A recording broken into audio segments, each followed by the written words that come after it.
సందర్భంగా dengue rally తీయడం జరిగింది. ఈ ర్యాలీలో మేము డెంగ్యూ ప్రివెన్షన్ మెథడ్స్ గురించి చెప్పాము. డెంగ్యూ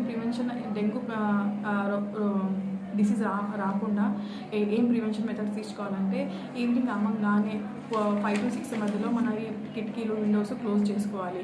ఇంకా ఫుల్ స్లీవ్స్ క్లాతింగ్ ధరించాలి. ఇంకా నైట్లో పడుకునేటప్పుడు మస్కిటో నెట్ కట్టుకొని పండుకోవాలి. ఇంకోటి మస్కిటో రిపెలెంట్స్ అలాంటివి మస్కిటో రిపెలెంట్స్ అంటే ఆల్అవుట్ కానీ కాయిల్ కానీ అలాంటివి యూజ్ చేయాలి. ఇంకా వాటర్ స్టాగ్నేషన్ పాయింట్స్ ఎక్కడెక్కడ వాటర్ జమ అయి ఉంది దానికి మనము క్లియర్ చేయాలి. అందులో మరి డెంగ్యూ లార్వా అది అక్కడ గ్రో అవుతుంది. ఇవన్నీ మెథడ్స్ పాటిస్తే మనము డెంగ్యూని నివారించవచ్చు. ఫ్రైడే లెక్క పాటించాలి. మనం వారంలో ఒకసారి మన ఇంటి ఇంటి సరౌండింగ్స్ని క్లీన్ చేసుకోవాలి. ఇంటి వెనకాల చుట్టుపక్కల ఏమైనా వాటర్ స్టాగ్నేషన్ అవుతుందా, అలాంటి వాటర్ స్టాగ్నేషన్ ఏమైనా ఉంటే దానికి మనము క్లియర్ చేసుకోవాలి. Mainly water stagnation points clear చేసుకుంటే డెంగ్యూ ఎంతో పర్సంటేజ్గా మనం నివారించవచ్చు.